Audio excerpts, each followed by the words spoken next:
So welcome back, everyone, and thank you for tuning in.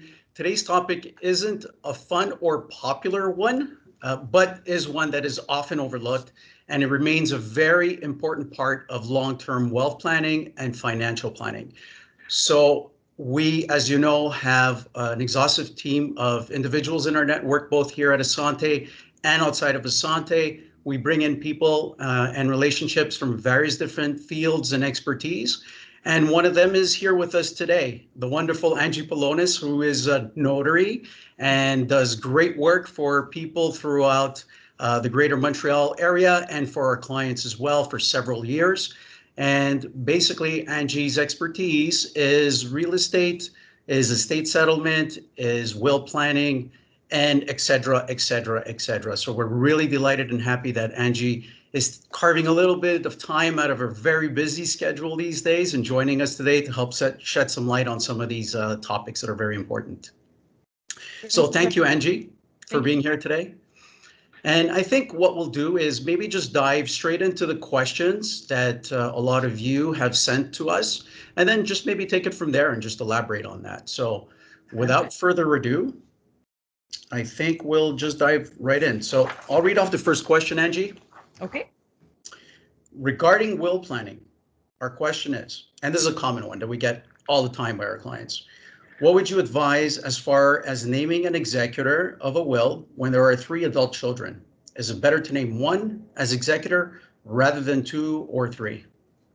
Excellent question, and definitely one that's on everybody's mind as we plan, especially when our children are adults and they can, at that point, are responsible enough to be the executors themselves. So, of course, 3 being an odd number, we always have that important question. Do we name 1, do we name 2, or do we name 3? And a lot of people have this notion that, well, 3 is just too complicated. It may be the case because, yes, it requires the presence of 3 people, 3 signatures, the agreement of 3. And then as a little side note, when we choose 3 executors, we have to decide if they will act by majority or unanimity. So those are two of the options. So, 2 out of 3, the risk of a little bit of a, odd man out is there as well. So sometimes people actually do choose all 3 children by unanimity. So is it more complicated? Yes. Does it mean that we shouldn't do that? No. It really depends on the family context. A lot of times one of the children is not living in Canada, so we have proximity issues, which today are, those issues are becoming smaller and smaller as interconnectivity is there. But it is definitely more difficult to have an executor who lives abroad. But it depends on the family context, and it depends on the assets that will be liquidated. The more complex the estate, the more ideal it is to have strength in numbers, and also to eliminate the risk of naming one executor who will make decisions on their own to the exclusion of the other 2 heirs. The liquidators, aka executors, so the actual term today is liquidator. Liquidators have a lot of power. They can sell, they can liquidate assets, hence the term. That's why the Civil Code decided to switch that up to liquidator. So they do have pretty much final say. So including more executors is never a bad thing. We just have to be careful that it'll actually play out properly in practice. And not to forget that we can, if it's not working, because it is too complicated, as long as the heirs are in agreement, 1 can resign, even 2 can resign. So we plan in the will all of those scenarios. What happens if X moves away and it's too difficult? What happens if B, gets sick and it's too difficult? We funnel it down to always 1 person. Another option is to name a professional. You can name, when you name an executor, you have to name a person or a trust company. So you can name somebody completely outside of the estate who would be more neutral and impartial. Okay, good. So you know what, like logic would have dictated to me that usually 1 person is easier to sort of put that person in charge at the helm. But yeah, strength by numbers, as you said, and as long as there is some kind of consistency with that and some agreement and some backup plans, then all should basically be happening on a smooth basis, right? And we are seeing a lot of litigation in estate settlement. And in many cases, if there's one executor, the other children or the other heirs are not aware of what's going on, and they have to fight for access to information. So that's unfortunate, and it bogs things down. And then, ultimately legal fees run high, and it takes a lot of time to settle an estate. So transparency is also something that's important. And by naming 2 or 3 or an impartial liquidator, it becomes less of an issue. Good, thanks. That's great. So the next question that we got is, I've always heard this statistic, I don't know how accurate it is, but I'm sure it's not too far off, that like 50% of Quebecers or Canadians don't have a will, for whatever reason that might be. I always like to say that if you don't have a will, you do have a will because someone else is dictating it versus what your wishes are. So maybe if I just give you a quick example and you can tell us what would happen to a couple that has no will, 2 kids, has a house, has investments, and they just never made a will because they don't know who should take care of the kids or whatnot. So what happens, what dictates the rules for someone in that situation that has investments, house, and 2 kids? Well, the civil code is where we set out, is where the law is set out regarding heirship. So who inherits, and the scenarios are all very detailed. If I have a spouse and children, it's this. If I have a spouse and no children, it's this. And it goes pretty far along the line. And the misconception of, well, if there's no kids or spouse, it's the government that that is responsible or that inherits. You have to actually go down 8 degrees of family line until you can find nobody at that point. Then the government would step in and become the beneficiary. So we're talking distant cousins and all that. But the question about the parents without a will and 2 children, when one passes away, unfortunately, we call that our nightmare scenario. It's a nightmare scenario when the children are minors.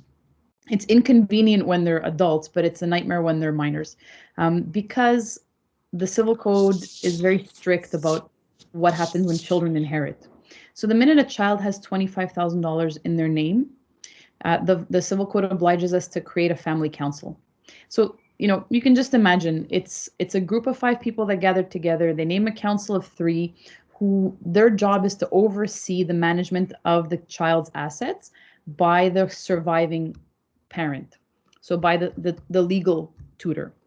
That's one thing. The second thing is that pretty much, I'm exaggerating for example's sake, but you can't sell property that belongs to a minor without a judge approving it. You can't mortgage property that belongs to a minor without a judge agreeing to it. So the whole entire process is very tedious, obviously very expensive, and very stressful because it intervenes in the private management of assets. The whole goal between that is to protect the money that belongs to these minors. And then on the flip side, as soon as they turn 18, it's a free-for-all.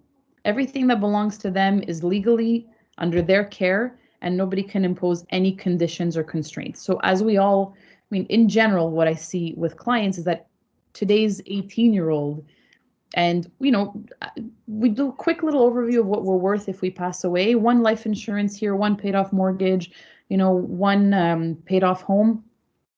It's quite a bit of money in the hands of an 18-year-old. So I guess what you're saying is that, and I think a lot of people don't realize that. Let's just take the example, someone you have a net worth of $900,000. I think a lot of people think that if one passes away, the wife or the husband gets it, but that's not the case. There's a part of that goes to the kids. So is it 1/3, 1/3, 1/3? How much does the wife get or the husband versus the kids? Yeah, the spouse inherits 1/3 only. So that 2/3 of the estate is divided equally amongst the children. Which is devastating, yeah. Yes. Yeah. So even in a case where the couple co-owned a home together, ultimately the surviving spouse will be the owner of 2/3. Wow. Yeah. Okay. Well, hope everyone's paying attention to that answer. Good one. Yeah. Good. So next one. When I look at my retirement plan, I see that there's a significant amount of tax to be paid prior to the transfer to my heirs. What kind of will planning generally can be done to minimize those taxes? Okay. Well, we remember that between spouses, there is a rollover of most taxable property. Another thing that people often do, a lot of people like to settle their things after a certain age, they like to settle it before death. It's something that weighs on parents' minds, and they want to put things into place. So, if we're retired and our income is a bit lower, we can choose to stagger our remittances. So we can start like a 5-year plan or a 10-year plan, because we know that we pay tax the year that we give property.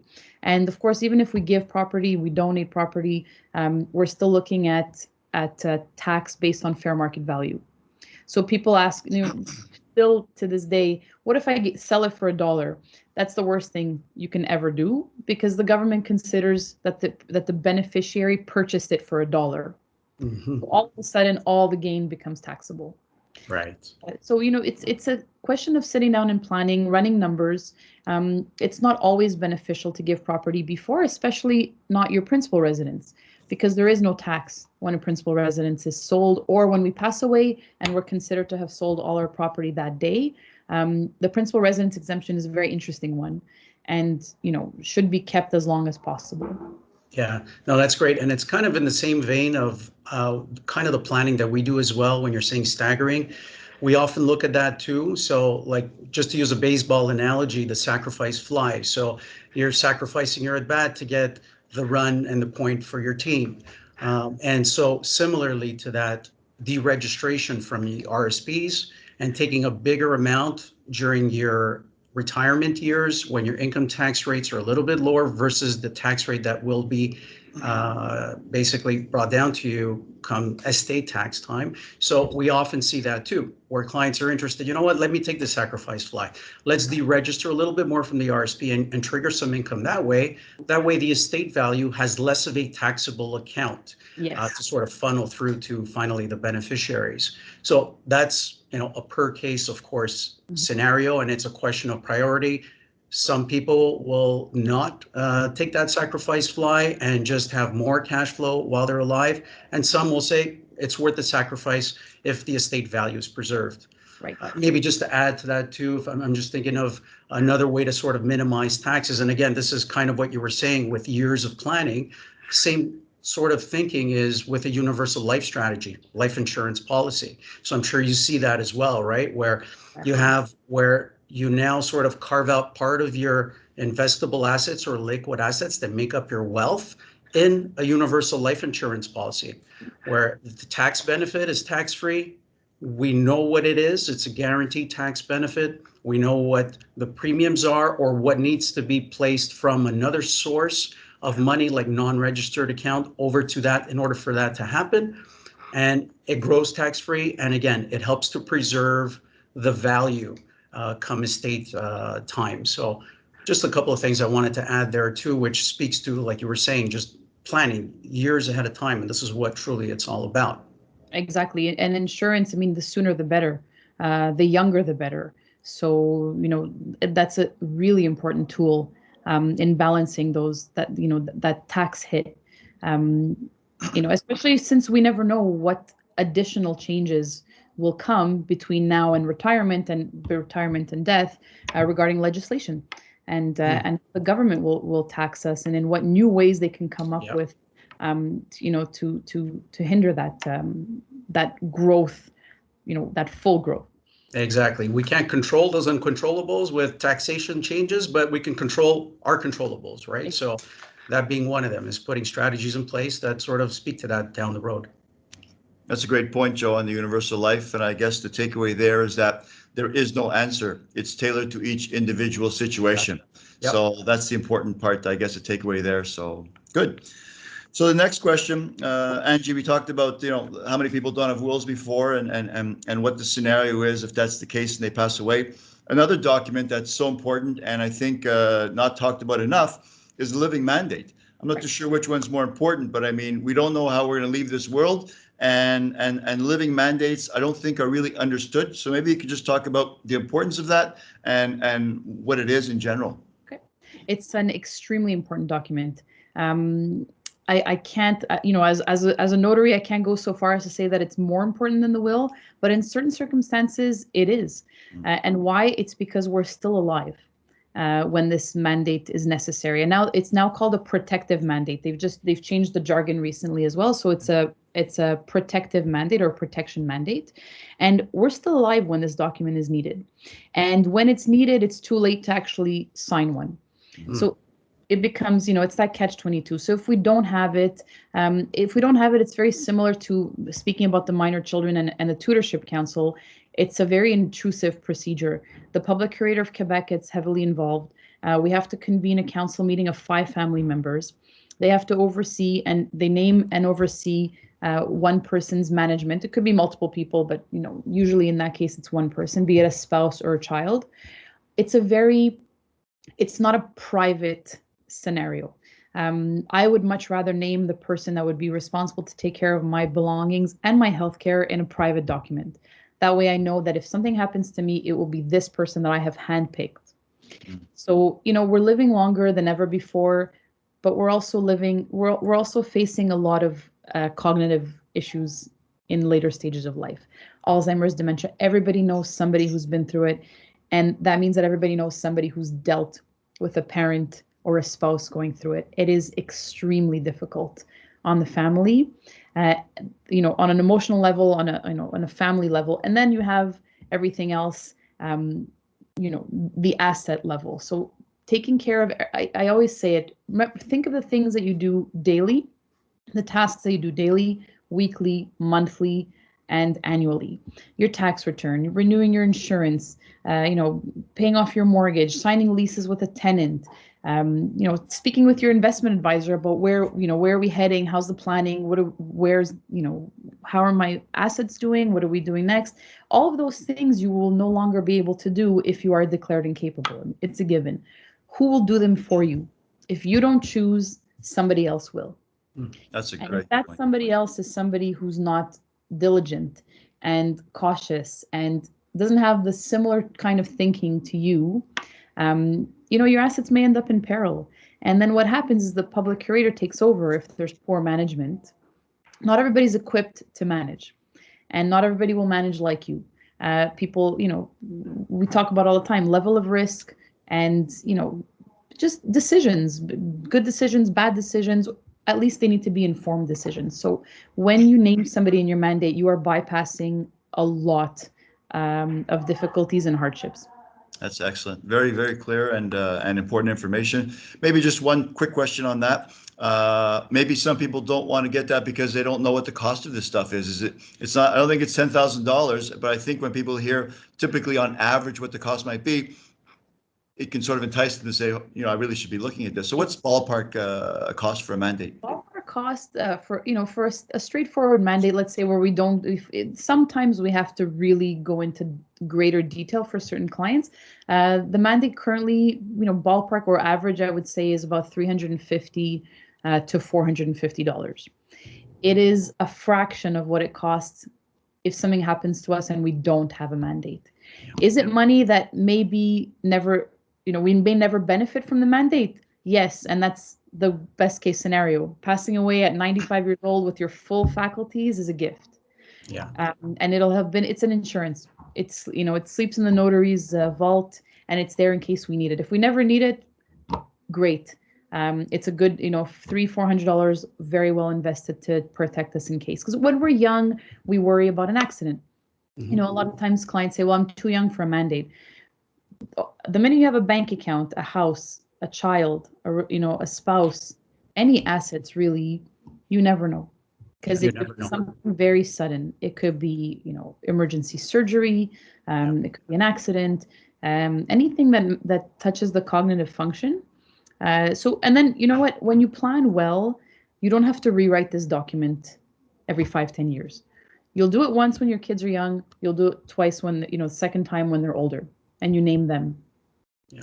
And there's also the healthcare part, which is not to be forgotten. Who will make decisions about artificial life support? Which treatments do we follow? Do we do this? Do we do that? Always remember that you're in a position where you cannot say yes or no to any of these things. So small cost, as you said, in relation to how much future cost you could be saving if you don't have that in place. And cost is even sort of in the form of your time, in the form of your stress. So there's that too that you're saving down the road. So Joe, if you could just interject on a client that you and I did critical illness for. And it relates to how you sort of put this in perspective with the cost. And I'll never forget this, when we did a critical illness to protect them in case of illness, they said to us after, I hope this is a waste of money. Exactly. Which is a great way to look at it, because you want to protect yourself, but let's hope it's a waste of money. If you waste your money on a mandate, you're blessed. Exactly. Yeah, great point. Just like house insurance, right? Like we don't want a fire to happen, and likely it won't, touch wood, but we want it to be a waste of money. That means everything else is solid. So that's an excellent analogy, actually. We all insure our homes, we all insure our cars. Most of the time, for the vast majority of that time that we're insuring, it is, for nothing. It's a waste of money. So it's exactly the same concept about the protective mandate. And assuming that, the civil code is there to take over when we don't speak for ourselves. But you spend a lifetime building and working hard. There's no reason not to have that document. It's too bad a will can't be a waste of money. We're going one day. That would be good, though. Just to switch gears a little bit, so to talk a little bit about real estate. So this is our next question. What should we look out for when investing in real estate limited partnerships? So, we see groups of people all the time who are investing in real estate. We see their different structures, a different way of doing it. In general, there's a big lack of protection there. There's a big lack of protection when it's just done kind of in-house. A bunch of people get together, they draft an agreement. I've seen agreements that make me cringe. So the written document that you're getting into with this venture is the most important thing. What are the conditions? What is the outcome? Who has decision-making power? And how does it work, once the setup is in place? So the legal documents, is the first start. And then are your interests in line with the partnership's views, outlooks, where to invest, and where to limit and where to, go full force. Yeah, it sounds logical, right? But oftentimes we just lose sight of logic, and it creates a whole bunch of problems that are unnecessary. That's right. And once your real estate it's brick. Once you're in that type of investment, you need to know, how can you get out? How much will it cost? Will it have been for, a good investment? So you have to run numbers and read the fine print. It's great when you say read the fine print. I always say, what the big print giveth, the small print taketh away. So you got to read that. Definitely. So last question, just in the interest of time, we've come across this a number of times, and I'm sure you did too. Does a will or a mandate get stale? You talked about the mandate, when you should review it. A will, if someone says, I did a will 25 years ago, but nothing's changed. If I redid it today, we'd have the same intentions. So what's the point of spending the money to redo it? So what is a reason or no reason to redo it if it's been 25 years, but your intentions are the same? So fortunately and unfortunately, a will or a mandate do not expire. There is no end date. And I say fortunately and unfortunately because too many times a client's situation has changed and they never had the chance to update their will. We've had to look for family overseas. We've had to use genealogical services, genealogical search services to find people because they were named. We've had people who assume that after a certain amount of time of being separated from their spouse, they were automatically divorced. That is not the case. And again, especially when there's real estate, because of title having to pass down, it's a big headache to execute an estate with an old will. That being said, good that they don't expire. So if you did your will 25 years ago and in the will you set up everything, there's a lot of ifs in the will. If this, then this, and if this and this. So we sit down with clients and we read, because that document is what will apply. So we read and we make sure, legally the changes, the civil code was overhauled in 1994. Our wills are much more detailed now than they used to be. I've seen wills of 2 pages from back in the day. There's not a lot of room for what happens if, one of my executors has passed away. And, we like naming as many as we can so that the will always apply in all its points. So we sit down and we read. And, the rule of thumb is to review it every 5 years, or when there's a major life event for yourself or for one of the people in the will: birth, death, marriage, divorce, or illness. I've named somebody as my executor. They've been diagnosed with a chronic illness. It's just too much to anticipate for them to handle my estate. I'm going to make a change. That's when you're doing a favor for the people that you care about. Yeah. And you sit down with the notary and you review, or you review it on your own. And, we do consultations for will reviews all the time. Mhm. And typically, I don't even charge for those. I'm much happier that my client's sitting with me and just making sure that everything's still okay, and then they're good to go. Good. So it's That's great. it's really important exercise to do, because it will be applied. It will be applied. Left it as it was when you left it. Yeah. Yeah. That's great. Well, I think that was that was really appreciate the sort of detail and the clarity and how you put it in layman's terms, which is so important for people to understand the severity of this and that they should act upon it. So I guess in the interest of time, Joe and I appreciate you taking the time to spend about half an hour or so with us.